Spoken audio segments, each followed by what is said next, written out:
धीमे धीमे करके सारी सीरीज डाल रहा हूँ मैं यूट्यूब पे। ऐसे आते रहेंगे एपिसोड अल्टरनेट में, और कभी कभार नहीं आते हैं। और मेरा एप्लीकेशन डाउनलोड कर लीजिए, सागा सीरीज़। वहाँ पर आपको 3 नई सीरीज़ मैं अपलोड करूँगा इसी वीक में।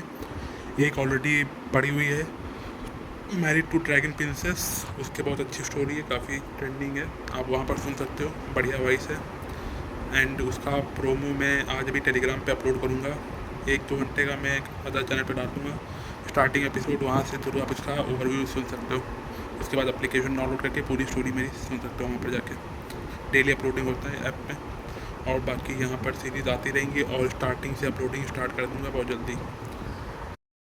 और यही योग्यता रैंकिंग थी। अगर 900वें स्थान से ऊपर कोई भी सीधे पहले स्थान वाले को चुनौती दे सकता तो पूरी रैंकिंग व्यवस्था अराजक हो जाती। इसीलिए ये सीमाएं लगाई गई थीं। पंजीकरण कैसे करूं? आरव ने फिर पूछा। बस अरेना स्ट्यूअर्ट के पास जाकर नाम दर्ज करवा दीजिए, और चुनौती पाने वाले व्यक्ति को हर महीने 3 बार लड़ाई टालने का अधिकार मिलता है। हर बार 3 दिनों की मोहलत मिलती है, लेकिन चैलेंजर्स की संख्या पर कोई सीमा नहीं है। उस व्यक्ति ने समझाया। धन्यवाद। आरव ने सिर हिलाया। फिर उसने उसी जेड कॉल्ड्रन सेक्ट के शिष्य से उसे रजिस्ट्रेशन एरिया तक ले चलने को कहा। वह चैलेंज देने वाला था। अरेना का प्रभारी स्ट्यूअर्ट बहुत अधिक शक्तिशाली नहीं था। वह केवल रिटर्निंग टू एम्प्टीनेस रेल्म के प्रथम स्तर पर था। तुम रजिस्ट्रेशन कराना चाहते हो? हाँ। ठीक है, मैं अभी तुम्हारा नाम दर्ज कर देता हूँ। जेड कॉल्ड्रन सेक्ट का वह स्ट्यूअर्ट आरव के प्रति बहुत विनम्र था। हालांकि नाम के अनुसार डीकन का दर्जा डिसाइपल से ऊंचा होता था, लेकिन वास्तव में उनका भविष्य लगभग समाप्त हो चुका था। आगे उनके लिए बड़ी उपलब्धियां हासिल करना बहुत कठिन था। इसी वजह से कई लोग शक्तिशाली होने के बावजूद डिसाइपल बनना चुनते थे, क्योंकि डिसाइपल्स का भविष्य उज्ज्वल होता था और वे और भी अधिक शक्तिशाली बन सकते थे। उस व्यक्ति ने आरव का रजिस्ट्रेशन पूरा कर दिया। युवा मित्र सारंग, आप किसे चुनौती देना चाहते हैं? डीकन हंसते हुए बोला। कोई भी चलेगा, जो उपलब्ध हो उसी को चुनौती दे दूंगा। आरव ने शांत स्वर में कहा। उसे समय बर्बाद करने में कोई रुचि नहीं थी, इसलिए वो तेजी और निर्णायक तरीके से आगे बढ़ना चाहता था। ओह ठीक है, मुझे देखने दीजिए। डीकन ने सहमति में सिर हिलाया और सूची देखने लगा। वह 900 से 1000 के बीच रैंकिंग वाले लोगों को खोजने लगा। आरव की शक्ति रिटर्निंग टू एम्प्टीनेस रेल्म के 6ठे स्तर पर थी। उसकी क्षमता देखकर आसानी से कहा जा सकता था कि वह टॉप 100 में प्रवेश कर सकता है। जल्द ही स्टीवर्ड ने आरव को एक सूची सौंप दी। युवा मित्र सारंग, यहाँ मौजूद सभी लोग वे हैं जिन्हें आप चुनौती दे सकते हैं, बस बताइए कि आप किसे चुनना चाहते हैं। जैसा डीकन कहे। आरव ने सूची उठा ली। सबसे पहले रैंकिंग, फिर नाम और कल्टिवेशन लेवल लिखा हुआ था। 902वां स्थान नमन। आरव ने सीधे अपना प्रतिद्वंद्वी चुन लिया। नमन को चुनने का कारण बहुत सरल था, उसकी रैंकिंग सबसे ऊंची थी। उसे हराने के बाद आरव सीधे अगले चरण के और करीब पहुंच जाता। ठीक है, मैं व्यवस्था करता हूं। डीकन हंस पड़ा। आधे घंटे बाद आरव एक बैटल प्लेटफॉर्म पर हाथ पीछे बांधे खड़ा था और उसका चेहरा ठंडा था। उसका प्रतिद्वंद्वी था नमन। नमन के चेहरे पर बेबसी थी, वह केवल लाइफ स्लेइंग रेल्म के 8वें स्तर पर था। वह लड़ाई कैसे जीत सकता था? इस महीने नमन अपने बैटल अवॉइडेंस का अधिकार पहले ही इस्तेमाल कर चुका था, इसलिए उसके पास लड़ने के अलावा कोई विकल्प नहीं था। शुरू। डीकन जोर से गरजा। आरव अभी हमला करके जल्दी मुकाबला खत्म करने ही वाला था। तभी सामने खड़े नमन ने पहले ही बोल दिया, मैं हार मानता हूं। आरव, क्या ऐसा भी हो सकता है? अभी तो लड़ाई शुरू भी नहीं हुई थी। नमन आत्मसमर्पण करता है, सारंग विजेता है। आरव तुरंत जीत गया। वह तो पहले सोच रहा था कि अपनी ताकत कैसे छिपाए, लेकिन अब उसकी कोई जरूरत ही नहीं पड़ी। युवा मित्र सारंग, क्या आप अगली चुनौती भी लेना चाहते हैं? डीकन ने पूछा। चुनौती जो भी उपलब्ध है मैं उसे चुनौती दूंगा। आरव ने सिर हिलाया। वह बस सब जल्दी खत्म करना चाहता था। अगर सब ठीक रहा तो वह जल्द ही अमर को भी चुनौती दे सकता था। ठीक है। डीकन पूरी तरह सहयोग कर रहा था। उसने तुरंत आरव के लिए नया प्रतिद्वंद्वी तय कर दिया। आरव का चेहरा सबके लिए नया था, उसे पहले कभी किसी ने नहीं देखा था। वह निश्चित रूप से जेड कॉल्ड्रन सेक्ट का नया सदस्य था, लेकिन उसकी शक्ति बिल्कुल भी कमजोर नहीं थी। ऐसे व्यक्ति से अच्छे संबंध रखना भविष्य में फायदेमंद साबित हो सकता था। आधे घंटे बाद डीकन ने आरव के लिए एक और प्रतिद्वंद्वी तय किया। ये लाइफ सेवरिंग रेल्म के 9वें स्तर का प्रतिभाशाली युवक था जिसकी रैंकिंग 824वीं थी। मैं हार मानता हूँ, उस व्यक्ति ने भी बिना लड़े आत्मसमर्पण कर दिया। उसका आरव से लड़ने का कोई इरादा ही नहीं था। उसे रिटर्निंग टू एम्प्टीनेस रेल्म के विशेषज्ञ से कैसे लड़ना था? डीकन लगातार मुकाबले तय करता गया। मैं हार मानता हूँ, मैं हार मानता हूँ। आरव ने एक बार भी हमला नहीं किया। वो बस मंच पर हाथ पीछे बांधकर खड़ा रहा और लगातार 8 मुकाबले जीत चुका था। उसकी रैंकिंग सीधे 233 तक पहुंच गई। उसे एक अजीब अकेलापन महसूस हुआ। अजेय होना कितना अकेला होता है। इस हलचल ने बड़ी संख्या में दर्शकों को आकर्षित कर लिया। यह व्यक्ति कौन है? मैंने इसे पहले कभी नहीं देखा। इसका नाम सारंग है, लगता है अभी अभी सेक्ट में शामिल हुआ है। समझ गया, लेकिन यह व्यक्ति सच में बहुत शक्तिशाली है।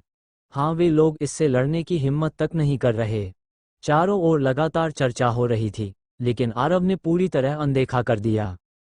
वो अब भी हाथ पीछे बांधकर खड़ा था, बेहद घमंडी दिखाई दे रहा था। आरव का अगला प्रतिद्वंद्वी 135वीं रैंकिंग वाला प्रतिभाशाली युवक था। इस समय आरव की रैंकिंग 233 थी। वह सबसे नज़दीकी प्रतिभाशाली व्यक्ति था जिसे आरव चुनौती दे सकता था। बेशक 133वें और 134वें स्थान वाले दोनों ने बैटल अवॉइडेंस चुन लिया। इस वजह से आरव उन्हें चुनौती नहीं दे सका। इस मुकाबले में आरव का प्रतिद्वंद्वी था सॉन्ग बोआ। वो रिटर्निंग टू एम्प्टीनेस रेल्म के 4थे स्तर का प्रतिभाशाली युवक था। तुम लोगों को क्या लगता है ये लड़ाई कौन जीतेगा?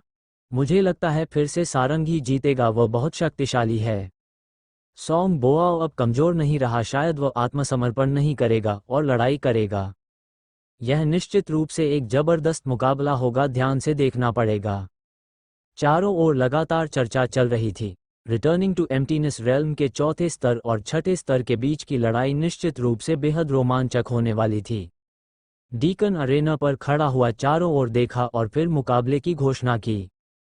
शुरू। डीकन की आवाज़ गूंज उठी। सॉन्ग बोआओ गरजा और उसकी हत्या की इच्छा उबल पड़ी।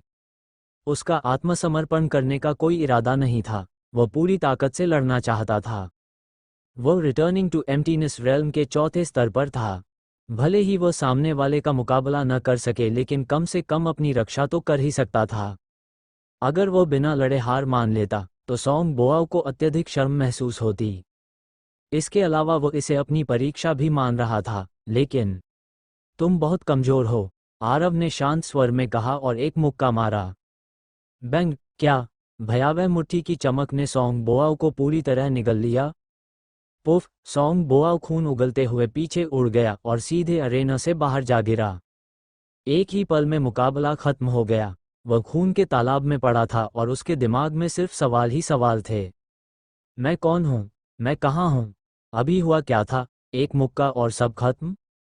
उसे अपनी आंखों पर विश्वास नहीं हो रहा था। वह सच में एक साधारण मुक्के से हार गया था। सिर्फ सॉन्ग बोआओ ही नहीं, आसपास मौजूद दर्शक भी पूरी तरह स्तब्ध रह गए। अरेना पर आने के बाद यह आरव का पहला वास्तविक हमला था।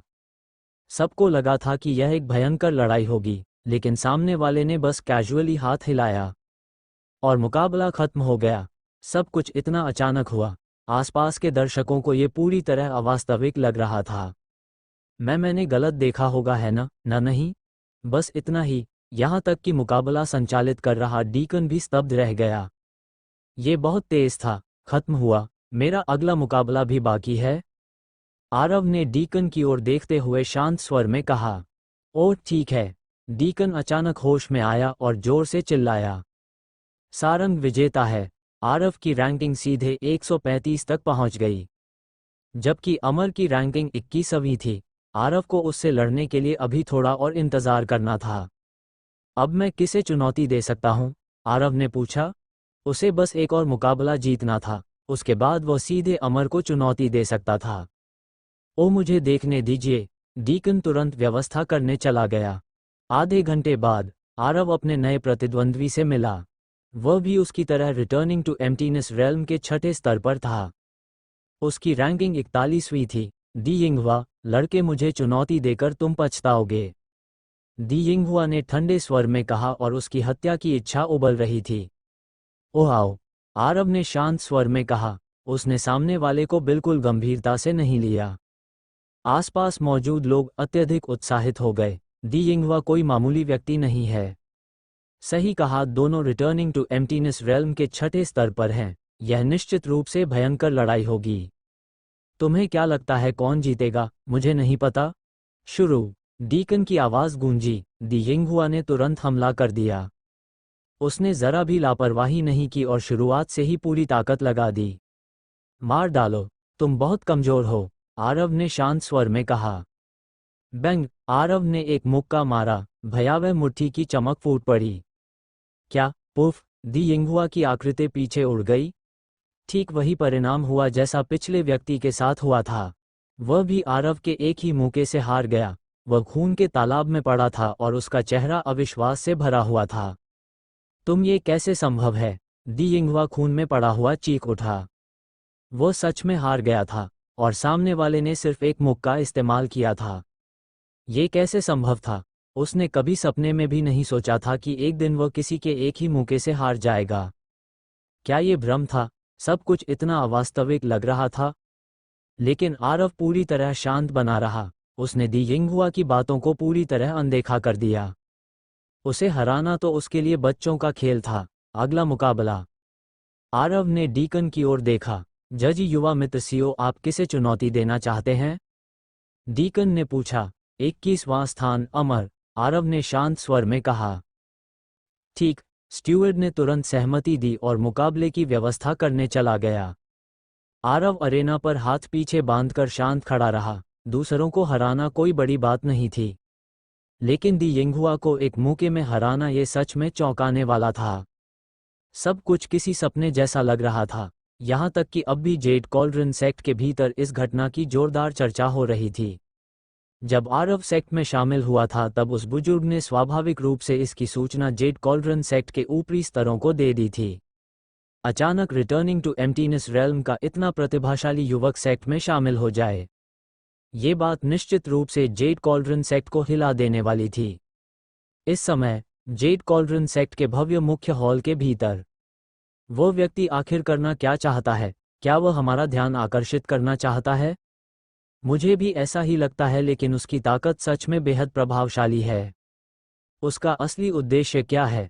जेड कॉल्ड्रन सेक्ट के सेक्ट लीडर और बुजुर्ग इस विषय पर चर्चा कर रहे थे। आरव अभी जेड कॉल्ड्रन सेक्ट में शामिल हुआ था। उस जैसे प्रतिभाशाली व्यक्ति को सिद्धांत रूप में विशेष प्रशिक्षण मिलना चाहिए था, लेकिन वह इस क्षेत्र में देर से आया था।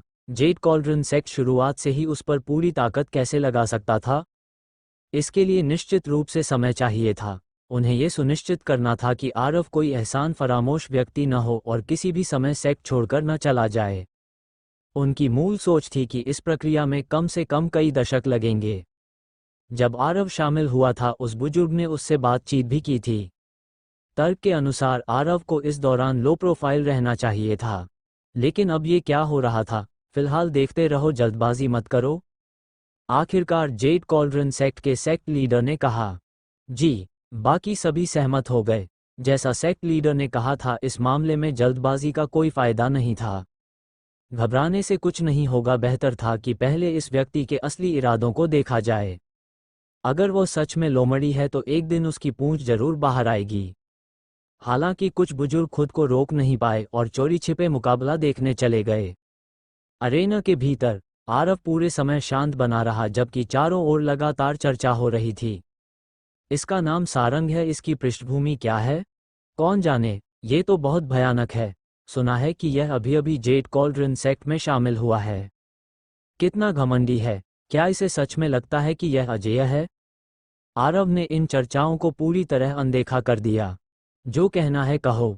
हालांकि लोकेश को सूचना पहुंचाने की प्रक्रिया थोड़ी लंबी थी, क्योंकि ऊंची रैंकिंग वाले प्रतिभाशाली युवाओं को सामान्य दिनों में बहुत कम लोग चुनौती देते थे।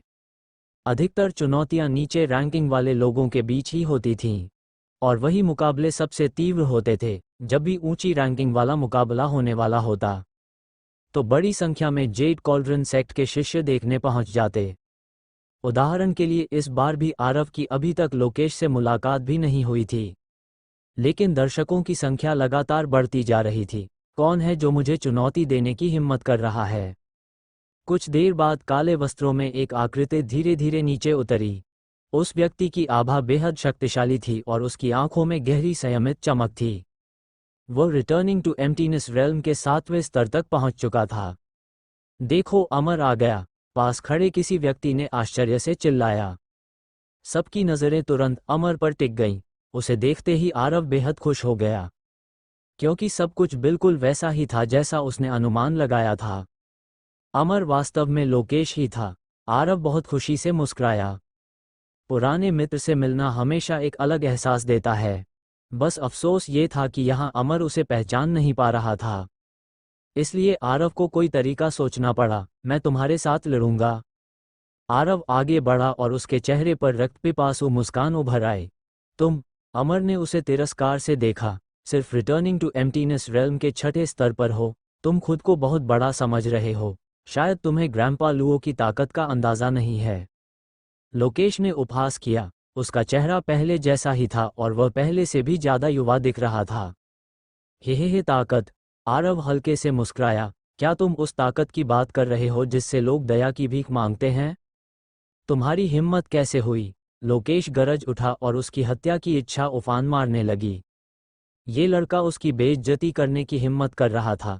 हालांकि अमर को कुछ अजीब महसूस हो रहा था। उसे लग रहा था कि सामने वाला व्यक्ति किसी तरह परिचित है, लेकिन वो उस परिचित एहसास को ठीक से समझ नहीं पा रहा था। आरव मुस्कुराया और लोकेश को अनदेखा करते हुए अरेना के डीकन की ओर देखने लगा। क्या अब शुरू कर सकते हैं? हाँ हाँ, डीकन ने जल्दी से सिर हिलाया और जोर से चिल्लाया। शुरू। वो तुरंत पीछे हट गया, क्योंकि अमर और सारंग दोनों ही बेहद शक्तिशाली थे। उसे डर था कि अगर वह अरेना पर रुका रहा तो उनकी लड़ाई की चपेट में आ जाएगा। लड़के, देखना तुम्हारे ग्रैंपा लुओ तुम्हें कैसे सबक सिखाते हैं। लोकेश गरजा। उसकी आभा उफान मारने लगी और एक कदम में उसने श्रिंकिंग अर्थ टेक्निक का उपयोग किया, सीधे आरव पर हमला कर दिया। हे आओ। आरव ने एक मुक्का छोड़ा। दोनों सीधे आमने सामने भिड़ गए। Bang bang bang. आरव और लोकेश सीधे भिड़ गए। यह मानना पड़ेगा कि लोकेश की ताकत सच में बहुत भयानक थी। यहाँ तक कि आरव भी थोड़ा हैरान रह गया। लोकेश का वर्तमान रेल्म रिटर्निंग वॉइड रेल्म के 7वें स्तर तक पहुंच चुका था, लेकिन उसकी असली ताकत निश्चित रूप से रिटर्निंग वॉइड रेल्म की चोटी तक पहुंचती थी। यहाँ तक कि वह 100 फिनोमिना रेल्म की दहलीज को भी छू सकता था। कोई आश्चर्य नहीं कि वह कोशा में अकेले इतने लोगों का सामना कर सका था। आरव मन ही मन बुदबुदाया। हालांकि लोकेश की शक्ति बुरी नहीं थी, लेकिन वह अब भी आरव से काफी पीछे था। मारो। लोकेश गरजा और बेहद उग्र तरीके से हमला करने लगा। अगर अरेना पर बना अरे रास्ता न रोक रहा होता तो उनकी लड़ाई से पूरा आकाश कांप उठता। ऊपरी तौर पर दोनों पक्ष बराबरी पर दिखाई दे रहे थे, लेकिन वास्तव में लोकेश बहुत अच्छी तरह जानता था, सामने वाला अब तक अपनी पूरी ताकत इस्तेमाल ही नहीं कर रहा था, बल्कि ऐसा लग रहा था जैसे वह उसके साथ खेल रहा हो। इससे लोकेश का गुस्सा और बढ़ गया। जितना ज्यादा वे लड़ते गए वह उतना ही क्रोधित होता गया। लोकेश कौन था? उसकी ओर इस तरह तिरस्कार से देखा जाए। Bang bang. दोनों की लड़ाई बेहद भयावह थी। आसपास के दर्शक पूरी तरह स्तब्ध रह गए। यहाँ तक कि जेड कॉल्ड्रन सेक्ट के टॉप रैंक्ड प्रतिभाशाली लोग भी यहाँ खींचे चले आए। कितना शक्तिशाली! जेड कॉल्ड्रन सेक्ट का नंबर 1 प्रतिभाशाली युवक गिरीश खुद से बुदबुदाया और उसका चेहरा बेहद गंभीर हो गया। सिर्फ दोनों के बीच हो रहे आदान प्रदान से ही उसे दबाव महसूस हो रहा था। वहां एक सुंदर युवती भी मौजूद थी। उसका चेहरा ठंडा था, नाजुक नैननिक्ष थे और उसकी भौहें कसकर सिकुड़ी हुई थीं। वह थी लावण्य, जेड कॉल्ड्रन सेक्ट की दूसरी सबसे प्रतिभाशाली प्रोडिजी। उसे भी लोकेश और आरव से भारी दबाव महसूस हो रहा था। जब जेड कॉल्ड्रन सेक्ट के पहले और दूसरे रैंक प्रतिभाशाली युवाओं की यह हालत थी, तो बाकी लोगों की स्थिति की कल्पना आसानी से की जा सकती थी। ये बहुत भयानक है। क्या ये दोनों सच में रिटर्निंग वॉइड रेल्म में हैं? असंभव। मुझे तो लगता है कि ये लोग 100 मैनिफेस्टेशंस रेल्म तक पहुंच चुके होंगे। आसपास मौजूद लोग बुरी तरह हिल चुके थे। उन्हें लग रहा था कि ये दोनों किसी राक्षस से कम नहीं हैं। उनकी अपेक्षाओं से कहीं अधिक शक्तिशाली। युद्धभूमि पर लोकेश पूरी तरह रक्तपिपासु हो चुका था। उसके पीछे असुर धर्म इमेज प्रकट था जो बेहद भयानक दिखाई दे रहा था। वह लगातार अपनी लंबी तलवार से प्रहार कर रहा था और आरव, उसका चेहरा पूरी तरह शांत था। उसके शरीर से सुनहरी रोशनी चमक रही थी और वह सिर्फ अपने शरीर से निकली सुनहरी शक्ति का उपयोग करके असुर धर्म फॉर्म का सामना कर रहा था। धिक्कार है। लोकेश भीतर से क्रोधित हो उठा। उसने अपना ट्रम्प कार्ड तक इस्तेमाल कर दिया था, लेकिन सामने वाला व्यक्ति अब भी इतनी सहजता से उसका सामना कर रहा था। जैसे जैसे आरव लड़ रहा था उसने आसपास मौजूद लोगों की उपस्थिति महसूस की। सिर्फ ये डिसाइपल्स ही लड़ाई नहीं देख रहे थे, बल्कि जेड कॉल्ड्रन सेक्ट के कई शक्तिशाली लोग भी छिपकर ये सब देख रहे थे। यहाँ तक कि रिफाइनिंग सुप्रीम रेल्म के विशेषज्ञ भी मौजूद थे। इस वजह से उसे लोकेश को टेलीपैथिक मैसेज भेजने का कोई मौका नहीं मिल रहा था।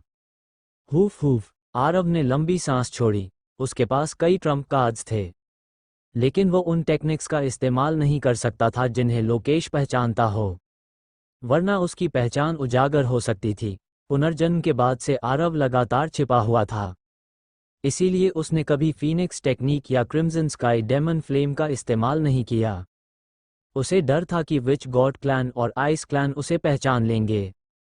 उसे खुद की चिंता नहीं थी, आखिर आरव अपना रूप बदल सकता था। लेकिन उसे डर था कि अगर उन दोनों क्लैन्स को पता चल गया कि वह अब भी जीवित है तो वे कोशर के बाकी बचे लोगों की भी जांच शुरू कर देंगे। लेकिन अब उसे लोकेश को अपनी पहचान बताने का कोई मौका ही नहीं मिल रहा था। समझ गया। अचानक आरव की आंखें चमक उठी। उसने लोकेश की ओर देखा और जोर से गरजा, अमर, क्यों न हम दांव बढ़ा दें। लोकेश की शूर डार्क स्वॉर्ड को हाथ हिलाकर रोकते हुए आरव ने शांत स्वर में कहा, दांव। लोकेश एक पल के लिए चौंक गया। कौन सा दांव? हालांकि उसने जवाब दिया, लेकिन उसका हमला रुका नहीं। लोकेश सच में गुस्से से पागल हो चुका था। वह हार मानने को तैयार नहीं था। हे, दांव बहुत आसान है। जो हारेगा वह अगले 10 साल तक दूसरे का सर्वेंट बनेगा। कैसा रहेगा? आरव ने ऊंची आवाज में कहा। ये शब्द सुनते ही आसपास की भीड़ में भारी हंगामा मच गया। का क्या मतलब है सारंग का? 10 साल तक सर्वेंट बनना? हे भगवान, क्या उसे सच में अपनी ताकत पर इतना भरोसा है? सिर्फ सामान्य डिसाइपल्स ही नहीं, बल्कि गिरीश और लावण्य जैसे प्रतिभाशाली लोग भी बुरी तरह चौंक गए। इतने महान प्रतिभाशाली लोग किसी दूसरे के सर्वेंट बने? ये तो बहुत बड़ा अपमान था। उनकी डाव हाथ तक टूट सकती थी। इसी के साथ आरव को देखने का उनका नजरिया भी बदल गया। क्या यह आदमी सच में अपनी ताकत को लेकर इतना आत्मविश्वासी है? हालांकि सब देख सकते थे कि आरव का पलड़ा भारी था, लेकिन यह अभी भी तय नहीं था कि वही जीतेगा। आखिर लोकेश भी कोई साधारण व्यक्ति नहीं था। 10 साल तक सर्वेंट, ये सुनकर लोकेश एक पल के लिए स्तब्ध रह गया। उसकी आंखों में और भी अधिक क्रोध भर गया, लगभग आग निकल रही थी। मैं मानता हूं, लोकेश ने दांत पीसते हुए कहा। यह स्पष्ट रूप से उसका अपमान था। उसे लोकेश को सर्वेंट बनाना है? क्या सामने वाला खुद पर इतना भरोसा करता है? बहुत अच्छा, आओ।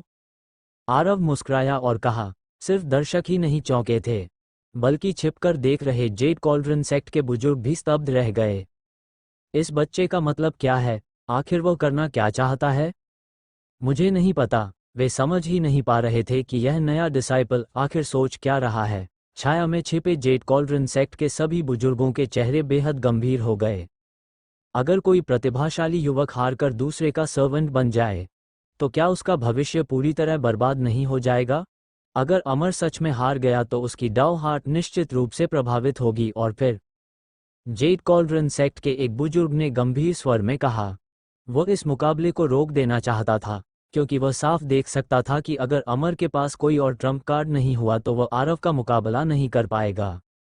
इस लड़के का असली उद्देश्य क्या है? क्या वो सिर्फ हमारा ध्यान आकर्षित करना चाहता है? दूसरे बुजुर्ग ने कहा।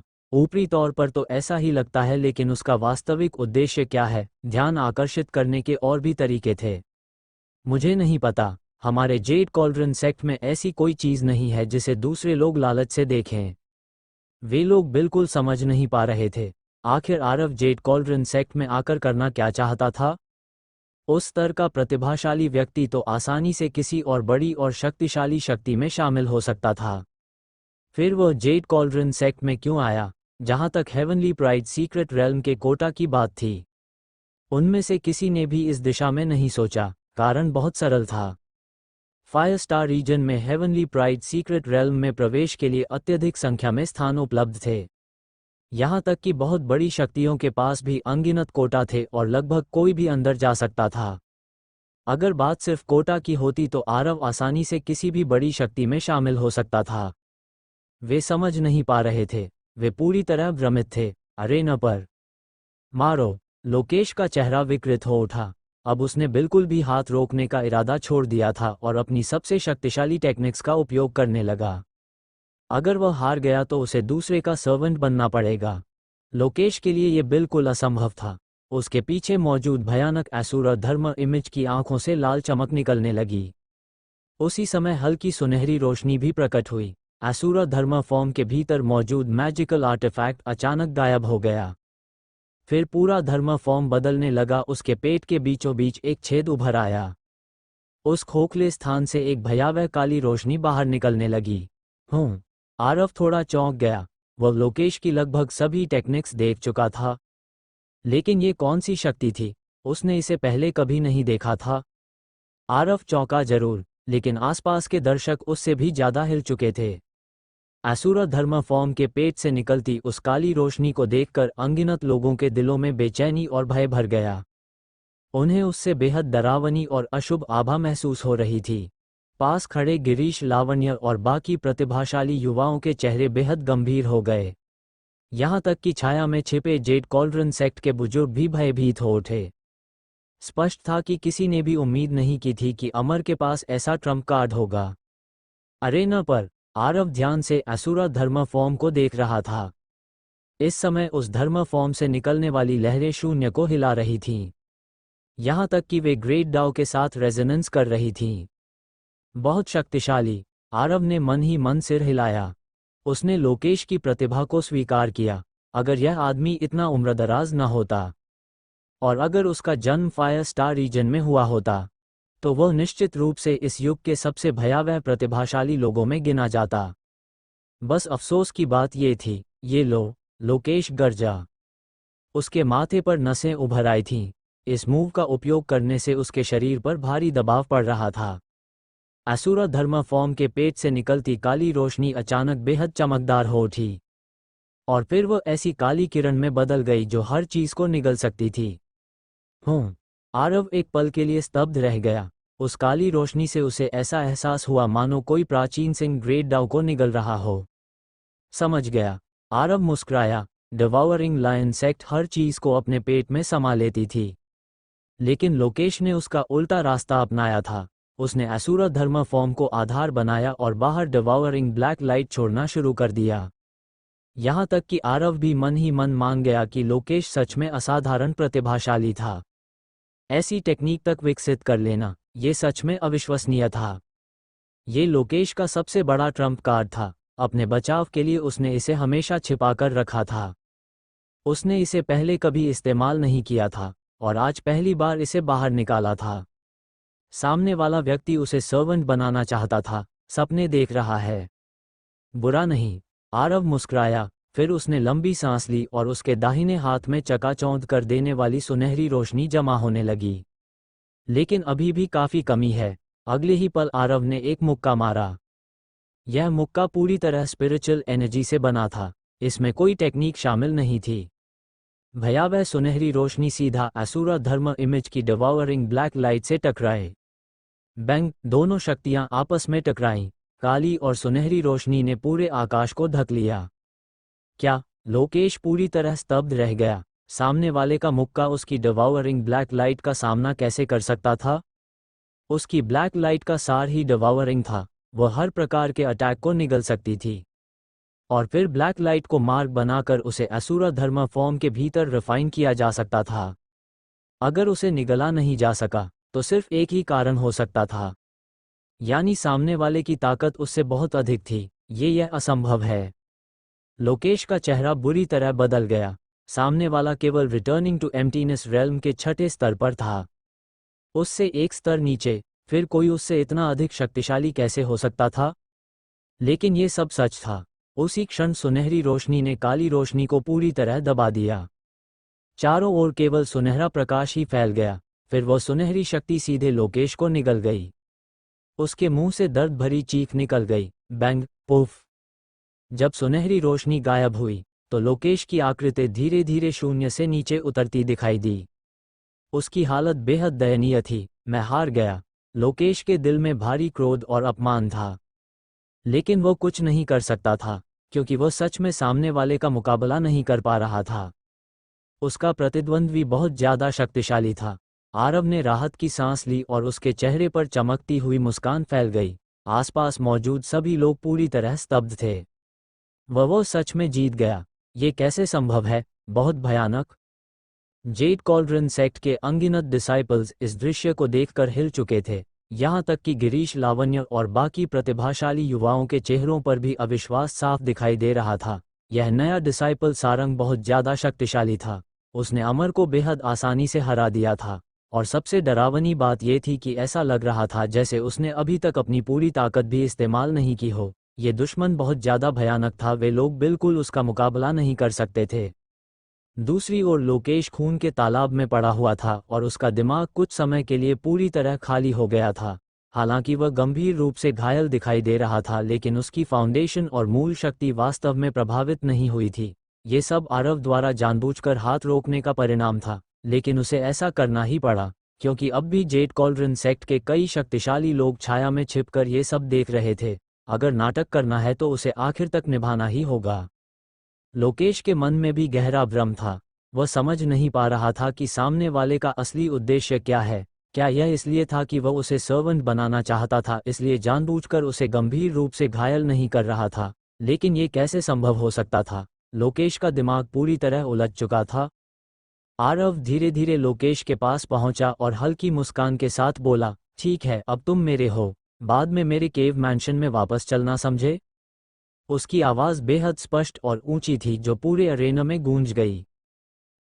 लोकेश की आंखें तुरंत लाल हो गईं, लेकिन उसने अभी इस शर्त को स्वीकार किया था। अब अगर सच में उसे सर्वेंट बनना पड़े तो यह उसके लिए मौत से भी ज्यादा अपमानजनक था। लोकेश पछतावे से भर गया। उसने कभी सपने में भी नहीं सोचा था कि सामने वाला इतना शक्तिशाली होगा। वह इतनी आसानी से हार जाएगा। हे सिर्फ 10 साल की बात है। मैं तुम्हें जिंदगी भर के लिए सर्वेंट तो नहीं बना रहा, फिर इतना डर क्यों रहे हो? आरव ने शांत स्वर में कहा। ये सुनकर लोकेश को थोड़ा बेहतर महसूस हुआ। कम से कम ये हमेशा के लिए नहीं था। उसके पास अब भी मौका था। भविष्य में वह और शक्तिशाली बन सकता था और फिर इस आदमी को हराकर अपना बदला ले सकता था। ठीक है, लोकेश ने दांत पीसते हुए मजबूरी में सहमति दे दी। बहुत अच्छा, नीचे जाकर मेरा इंतजार करो, मैं कुछ और मुकाबले खत्म कर लूं, फिर तुम्हें अपने केव में ले जाऊंगा, आरव ने शांत स्वर में कहा। ओह, तुम अभी भी लड़ना चाहते हो? लोकेश खड़ा हुआ और हैरानी से पूछा। बिल्कुल, खेल अभी जारी रहेगा, आरव ने चमकते हुए सफेद दांत दिखाए। ओह ठीक है। लोकेश अरेना से नीचे उतर गया। वो अभी आरव से लड़कर आया था, इसलिए वह उसकी असली ताकत को सबसे अच्छी तरह समझता था। अगर सामने वाला अपने ट्रम्प कार्ड का उपयोग न करे तो शायद जेड कॉल्ड्रन सेक्ट का नंबर 1 प्रतिभाशाली युवक गिरीश भी उसका मुकाबला नहीं कर सकता था। जब आरव ने कहा कि वह अभी और लड़ाइयां करेगा तो पूरे आसपास का क्षेत्र हिल उठा। यह व्यक्ति अभी भी चैलेंज जारी रखना चाहता है? ये पागल है, बिल्कुल पागल। पहले उसका कोई रैंक नहीं था और अब अमर को हराने के बाद वह सीधे 21वें स्थान पर पहुंच गया है, फिर भी वह रुकना नहीं चाहता। पूरा क्षेत्र शोर से भर गया और जेड कॉल्ड्रन सेक्ट के वे प्रतिभाशाली युवक जो 1 से 20 के बीच रैंक थे, उनके चेहरे बेहद गंभीर हो गए। अब भी लड़ना चाहता है? क्या इसका मतलब है कि अब उसे हमसे लड़ना होगा? उनके दिलों में भय भर गया। यह आदमी यहाँ ट्रबल क्रिएट करने आया था। आरव ने डीकन की ओर देखा और शांत स्वर में कहा, मैं अगली चैलेंज लेना चाहता हूँ। ओह लॉर्ड, आप किसे चुनौती देना चाहते हैं?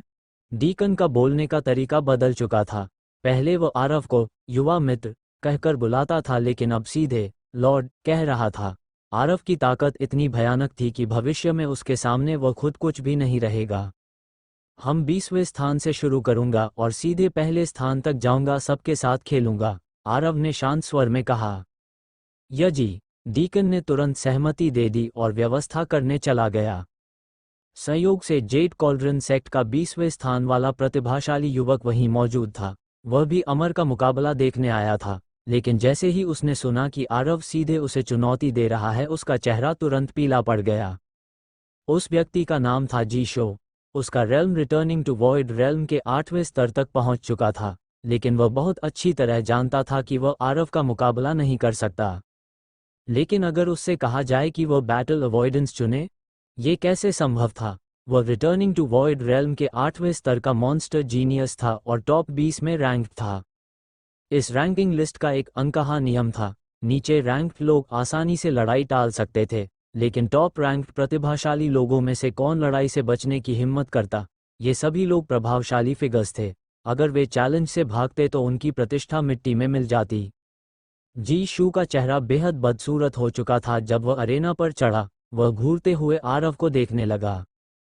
तुम बुरी तरह हारोगे, जी शू ने दांत पीसते हुए कहा, मानो खुद को हिम्मत देने की कोशिश कर रहा हो। ओह, आरव हल्के से हंसा। उसे ये जी शू काफी दिलचस्प लग रहा था। क्यों न हम एक दांव लगाएं? दांव? जी शू चौंक गया। हाँ, अगर तुम हार गए तो मेरे सर्वेंट बनोगे, लेकिन अगर मैं हार गया तो मैं और अमर दोनों तुम्हारे सर्वेंट बन जाएंगे। कैसा रहेगा? आरव मुस्कराते हुए बोला। जीशो, यह आदमी पूरी तरह पागल था, मैं सहमत नहीं हूं। जीशू ने तुरंत इनकार कर दिया। उसे अपने ऊपर जरा भी भरोसा नहीं था।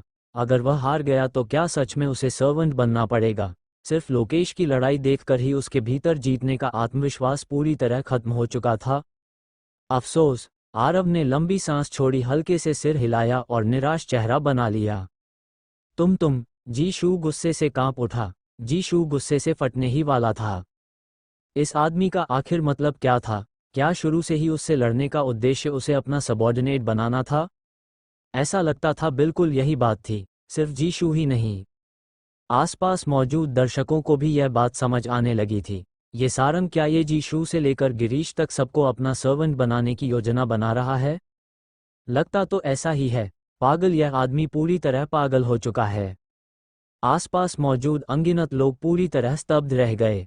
जेड कॉल्ड्रन सेक्ट में ऐसा विकृत और सनकी व्यक्ति पहले कभी नहीं आया था। दूसरी ओर लोकेश भीतर ही भीतर दांत पीस रहा था। उस हरामी ने अभी क्या कहा था?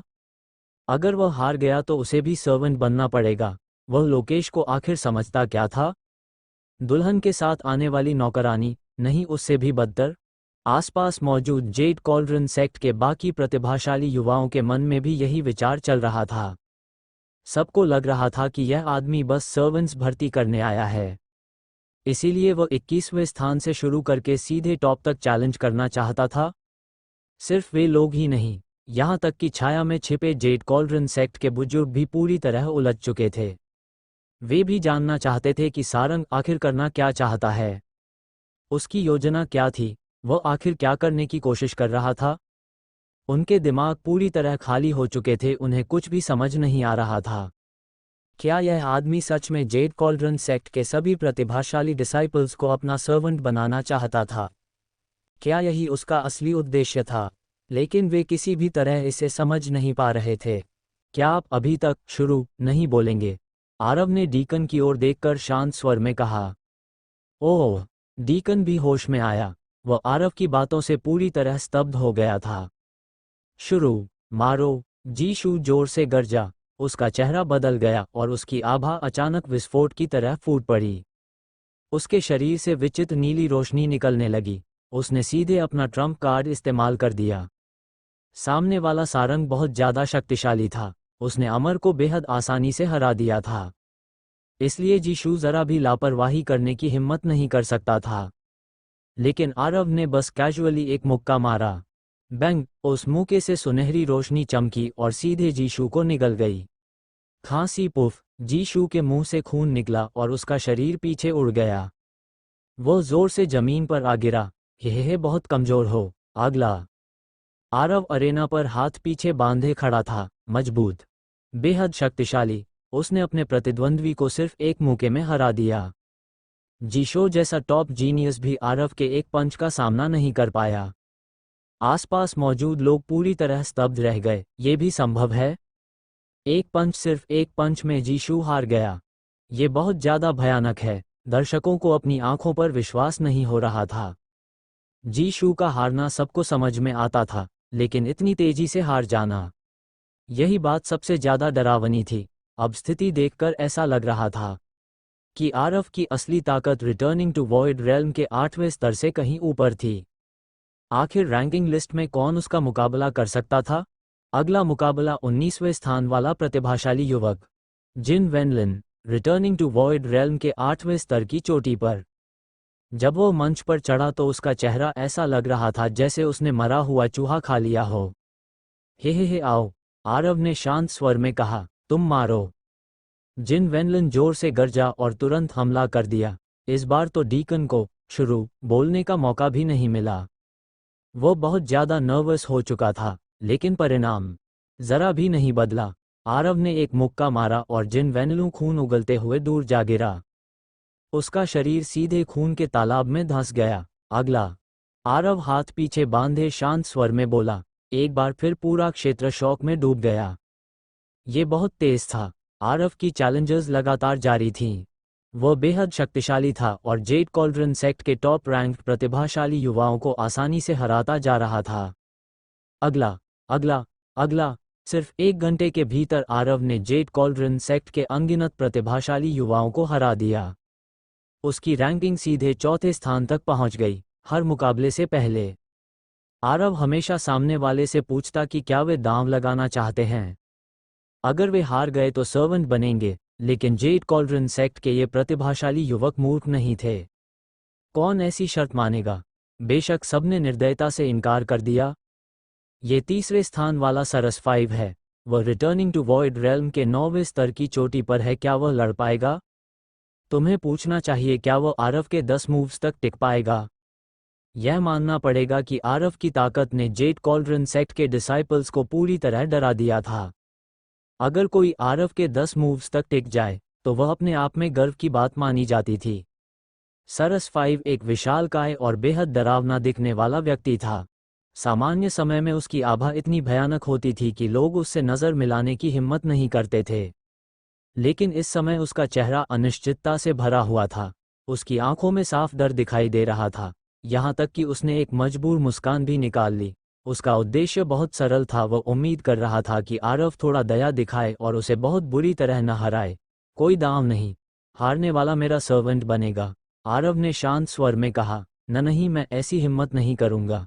सरस 5 ने जल्दी जल्दी सिर हिलाया। ओ बाओ, चलो सीधे शुरू करते हैं। आरव ने अपना फिंगर हल्के से झटका। बस धीमे धीमे करके सारी सीरीज डाल रहा हूँ मैं। यूट्यूब पे ऐसे आते रहेंगे एपिसोड अल्टरनेट में, और कभी ज़्यादा नहीं आते हैं। और मेरा एप्लीकेशन डाउनलोड कर लीजिए, सागा सीरीज़। वहाँ पर आपको 3 नई सीरीज़ मैं अपलोड करूँगा इसी वीक में। एक ऑलरेडी पड़ी हुई है, मैरिड टू ड्रैगन प्रिंसेस। उसके बहुत अच्छी स्टोरी है, काफ़ी ट्रेंडिंग है, आप वहाँ पर सुन सकते हो, बढ़िया वॉइस है। एंड उसका प्रोमो मैं आज अभी टेलीग्राम पे अपलोड करूँगा।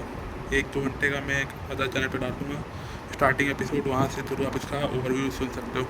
उसके बाद एप्लीकेशन डाउनलोड करके पूरी स्टोरी मेरी सुन सकते हो वहाँ पर जाके। डेली अपलोडिंग होता है ऐप में, और बाकी यहाँ पर सीरीज़ आती रहेंगी और स्टार्टिंग से अपलोडिंग स्टार्ट कर दूँगा बहुत जल्दी।